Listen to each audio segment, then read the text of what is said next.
Hello everyone, welcome back to my YouTube channel MS Infotech.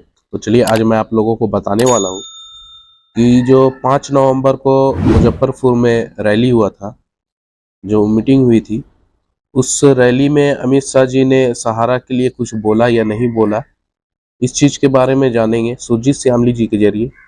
तो चलिए उनका video शुरू करते हैं। उनका वीडियो शुरू करने से पहले मेरे चैनल को सब्सक्राइब कीजिए, लाइक कीजिए और ज़्यादा से ज़्यादा शेयर कीजिए और बेल आइकन पे प्रेस करना ना भूलें ताकि जो भी मैं वीडियो बनाऊं उसका नोटिफिकेशन आप लोगों को मिलता रहे।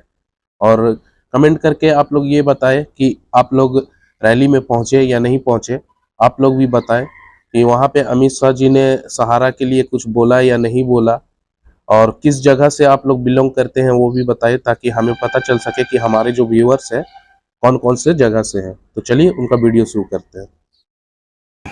दोस्तों, आप में से जिन लोगों का भी सहारा इंडिया के अंदर पैसा फंसा हुआ था, उसके लिए केंद्रीय सहकारिता मंत्री श्री अमित शाह जी ने 18 जुलाई 2023 को एक रिफंड पोर्टल लॉन्च किया था, जिसके तहत माननीय सुप्रीम कोर्ट का 29 मार्च 2023 का जो आदेश है, जिसके तहत 5,000 करोड़ सहारा इंडिया जमाकर्ताओं को देने की बात की गई थी और उसी के लिए पोर्टल लॉन्च किया गया था। जिस दिन पोर्टल लॉन्च किया गया था उसी दिन से हम लगातार जानकारी आपको दे रहे हैं कि जब तक नोटिफिकेशन जारी नहीं हो तब तक आप क्लेम नहीं कीजिए। लेकिन न्यूज़ के माध्यम से अमित शाह जी के भाषण को इतना ज़्यादा वायरल किया गया, आप में से बहुत सारे लोग उस झांसे में फंस गए। फंसने के बाद उन्होंने क्लेम कर दिया। क्लेम करने में जहाँ तक हमारी जानकारी आ रही है या फिर समझ में आ रही है आप लोगों के कमेंट्स के माध्यम से, जिसमें कि यदि 100 लोगों ने क्लेम किया है तो उसमें 90 लोगों का अलग अलग रीजन बता करके रिजेक्ट किया जा रहा है। यही नहीं बल्कि अमित शाह जी ने जब 18 जुलाई 2023 को ये रिफंड पोर्टल लॉन्च किया था, उसी समय बहुत सारे लोगों की छटनी कर दी थी। यानी कि जिन जमाकर्ताओं की मृत्यु हो चुकी है उनके नॉमिनी को क्लेम करने का कोई ऑप्शन ही नहीं दिया। जिसके बाद कल यानी कि 5 नवंबर 2023 को अमित शाह जी का आगमन बिहार के मुजफ्फरपुर के पताही हवाई अड्डा मैदान में होने वाला था और जिसके तहत कल एक रैली का आयोजन किया गया था। हमने आपको बताया था कि हम एक पिटीशन उनको देने की कोशिश करेंगे और ये पिटीशन मेरे हाथ में है और इसमें क्या लिखा है इसकी जानकारी हमने एक दिन पहले आपको दे दी थी। यही नहीं बल्कि हमने अमित शाह जी का पुतला फूंक करके भी एक विरोध दर्ज कराया था। अब विरोध दर्ज कराने से पूरे देश के अंदर मैसेज गया और तो और अमित शाह जी को भी हमने मैसेज भेजा कि आपने जो जमाकर्ताओं के साथ ये धोखाधड़ी की है, कहने का मतलब जो पोर्टल पे अप्लाई करने के लिए दिया है और साथ ही जो बिना बताए बिना किसी कारण के लोगों का रिजेक्ट कर रहे हैं, जिसमें कि एक रिजेक्ट का जो वजह है आप हमारे मेंबर नहीं है, आप अपने इनकम का प्रूफ दीजिए। ये सारी बातों को लिख करके हमने उनको भेजा था। तो भेजने के बाद उनके आगमन से 2 दिन पहले यानी कि 3 नवंबर 2023 को पटोरी के अम्बेडकर चौक पे उनका पुतला फूंक करके विरोध प्रदर्शित किया और साथ ही पूरे देश के जमाकर्ताओं को जानकारी दी कि क्या आपके साथ किया जा रहा है। जिसके बाद हमने आपको जानकारी दी थी कि 5 नवंबर 2023 को हम खुद ही पताही मैदान जाएंगे और कोशिश करेंगे अमित शाह जी को ये मांग पत्र सौंपे, और इसी के बारे में आज जानकारी लेकर के आया हूं। और साथ ही आपको बताऊंगा कि अमित शाह जी ने अपने 20 मिनट के भाषण में सहारा इंडिया के बारे में कुछ बोला या नहीं बोला, अगर बोला तो क्या बोला और नहीं बोला तो क्यों नहीं बोला। इसके बाद आपसे अनुरोध करूंगा इस पूरी जानकारी को देखिएगा, क्योंकि ध्यान रहे आपने जो पैसा जमा करना बंद किया कहीं ना कहीं जागरूकता के आधार पे ही किया है और जागरूकता के आधार पे ही कल को आप जागरूक होंगे तभी कहीं ना कहीं आपका पैसा वापस मिलने का रास्ता खुलेगा। तो दोस्तों, आपको बता दूं कि जो भी हमारा मांग होता है कानूनी तौर तरीके से होता है और हम अपनी बात को सरकार से लेकर के पूरे देश के जमाकर्ताओं, कर्मचारियों, मजदूरों तक पहुंचाने की कोशिश करते हैं। और इसी क्रम में 5 तारीख से पहले यानी कि 4 तारीख को शाम में हमने एक ईमेल के माध्यम से मुजफ्फरपुर के डीएम और एसपी को लिखित सूचना दे दी थी कि हमारा ये वाला मांग है। अमित शाह जी ने ये वाला पोर्टल लॉन्च किया था और उसमें ये गड़बड़ियां हैं जिसके वजह से हम उनको एक मुजफ्फरपुर आगमन पे मांग सौंपना चाहते हैं और आपसे अनुरोध है कि शांतिपूर्ण तरीका से हमारी मदद की जाए उनको मांग दिलाने में। और इसके बाद हमने मुजफ्फरपुर डीएम को व्हाट्सएप पे भी इस ईमेल का पीडीएफ बना करके भेज दिया, जिसको कि आप स्क्रीनशॉट में देख सकते हैं। और ये ऐसा इसीलिए किया ताकि प्रशासनिक अधिकारी को ये पता रहे कि हम किस प्रयोजन से वहां पे जा रहे हैं, क्योंकि सवाल ये उठता है कि 2 दिन पहले जो व्यक्ति पुतला फूंका है, विरोध किया है, तो कहीं ना कहीं वो गलत मंशा से उस रैली में जा रहा है और इसी के लिए हमने सूचित कर दिया और हम इंतजार करते रहे कि हमारे पास कुछ रिवर्ट आएगा। लेकिन जब वहां हम पहुंचे 11 बजे के आसपास, उस समय पूरा मैदान खाली था। कुछ लोग थे जिसमें कि मंच पे लगभग नेता आ चुके थे, और अगर दर्शक दीर्घा की हम बात करें तो वहाँ पे मुश्किल से 100 से 150 लोग थे 11 बजे के आसपास। अब 11 बजे से उनकी रैली होने वाली थी। हमें लगा कि भाई हो सकता है 12 बजे तक वो आए, और धीरे धीरे लोग आना शुरू किया, और वही बात हुआ। धीरे धीरे लोगों ने आना शुरू किया, लेकिन उन्होंने आने में काफ़ी देर कर दी। तकरीबन 2:30 बजे के आसपास वो आए। उसके बीच में बार बार मंच से क्या अनाउंस किया जा रहा था, ये सुन करके आपको काफ़ी आश्चर्य होगा। हम लोग जो बैठे थे वो दर्शक दीर्घा में बैठे हुए थे, और हमसे पहले यानी कि हमारे और मंच के बीच में एक VIP गैलरी था, जिसमें कि विधायक जी या फिर पत्रकार आदि को जाने की अनुमति थी। आम आदमी उसमें नहीं जा सकता था, क्योंकि वहाँ के लिए पास की व्यवस्था की गई थी। और हम जो बैठे हुए थे वो तकरीबन 50 से 60 मीटर दूर, जो कि मंच से बैठे हुए थे। और तो और जैसा कि मैंने बताया कि मंच से क्या अनाउंस किया जा रहा था, सबसे पहले जो अनाउंस किया गया वो ये किया गया कि जो लोग भी उस VIP गैलरी के अंदर जा रहे थे, उनका मोबाइल जमा करा लिया जा रहा था गेट पे।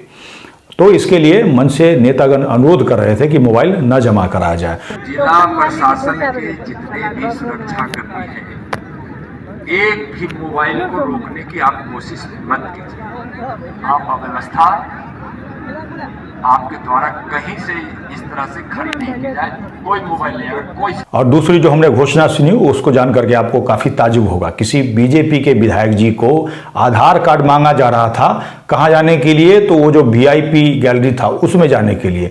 जबकि मन से ये कहा जा रहा था कि जिसके पास भी पास है उसको जाने दिया जाए, कोई आधार कार्ड नहीं मांगा जाए।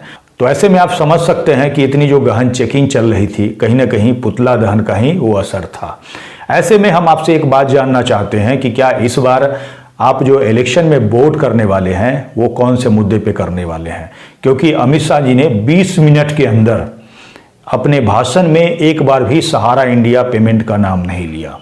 ऐसे आप उनके फेसबुक पेज पे जाकर के फिर से चेक कर सकते हैं, फिर से देख सकते हैं।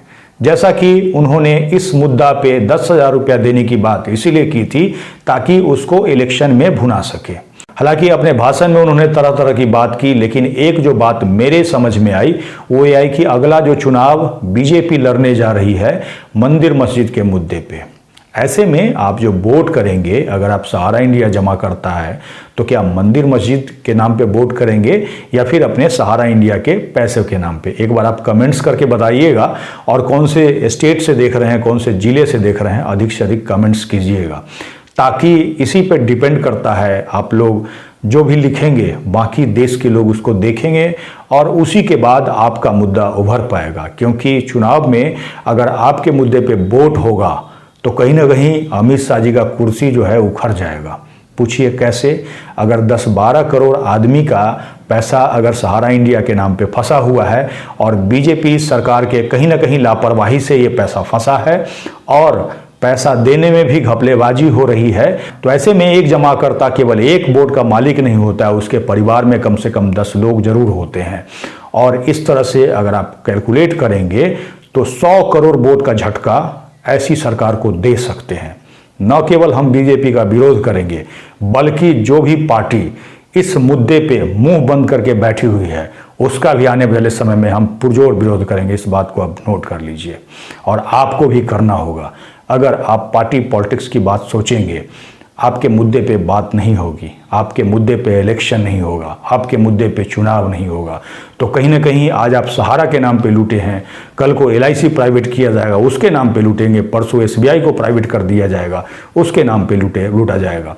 क्या अब ये बात मैं सही कह रहा हूँ या नहीं कह रहा हूँ, एक बार आप सोचिएगा जरूर। तो दोस्तों, इसके बाद मैं मात्र 1 मिनट के अंदर बताना चाहूँगा कि जैसे ही अमित शाह जी वहाँ पहुँचे थे वैसे ही लोग जाना शुरू कर दिए। हालांकि उनके कार्यकर्ता बैठे हुए थे। 1,00,000 करोड़ गरीबों को, 10 करोड़ गरीबों को हमारे उम्मीद से तकरीबन 10 से 12 हजार के आसपास कुर्सियां लगी हुई थी। बार बार मन से अनाउंस किया जा रहा था कि जो लोग पीछे हैं वो आगे आ जाएं, आगे कुर्सियां खाली हैं। इसे समझ सकते हैं कि कितने लोग वहां पे उपस्थित हुए होंगे। जबकि रैली के बाहर पताही से लेकर के भगवानपुर तक गाड़ियों का लाइन लगा हुआ था। हालांकि बहुत सारे गाड़ी जो लौट रहे थे उसमें लोग ही नहीं थे।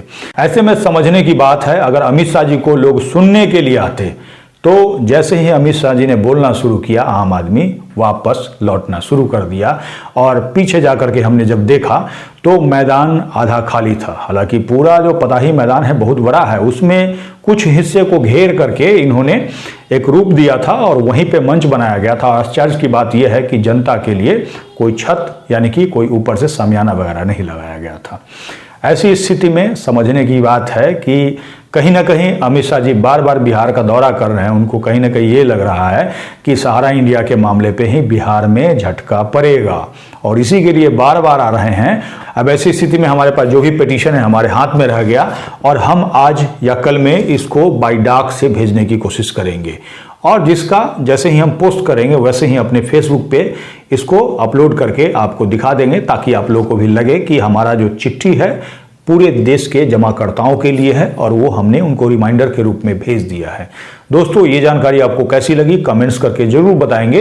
अगर आप हमें फेसबुक पे देख रहे हैं तो फेसबुक पेज को लाइक करके जुड़े रहें, यूट्यूब पे देख रहे हैं तो चैनल को सब्सक्राइब कर लें। इसके साथ ही विदा लेता हूं, जल्द ही एक नई जानकारी के साथ मिलते हैं। धन्यवाद। आप लोगों ने देखा कि किस तरह से सुजीत श्यामली जी ने हर एक बात कही, हर एक बात क्लियर की।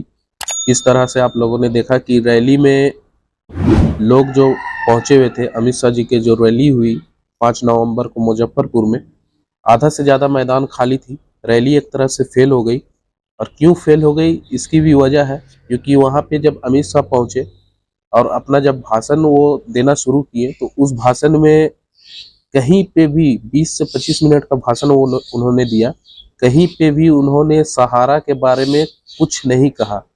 चुप्पी साधी हुए थे सहारा से रिलेटेड मैटर को लेकर के, जो सहारा का प्रॉब्लम है कि पैसा लोगों का फंसा हुआ है। तो क्यों चुप्पी साधे हुए थे? इसलिए चुप्पी साधे हुए थे कि हमें वो पैसा नहीं देना है। अगर देना होता तो उन्होंने जो पोर्टल शुरू किया था, उस पोर्टल के जरिए, उस पोर्टल के माध्यम से जो वितरण करने का वादा किया था कि हाँ 10,000 रुपये सभी को मिलना शुरू होगा, जबकि ऐसा कुछ नहीं हुआ। और तो और अप्लाई करने के बाद उसमें बहुत सारे प्रॉब्लम आने लगी। क्या प्रॉब्लम आने लगी कि लोगों का एप्लीकेशन जो है वो रिजेक्ट होने लगा। तो इसके वजह से आप समझ सकते हैं कि वो एक मंशा जो बनाए हुए हैं, एक जो पॉलिटिक्स वो कर रहे हैं, किस रिलेटेड कर रहे हैं, किससे रिलेटेड कर रहे हैं। सीधी सी बात है, वोट पाने के लिए। तो आपका वोट कीमती है, आप वोट सोच समझ के दें कि आप किसे वोट देना चाहते हैं, किसे वोट नहीं देना चाहते हैं।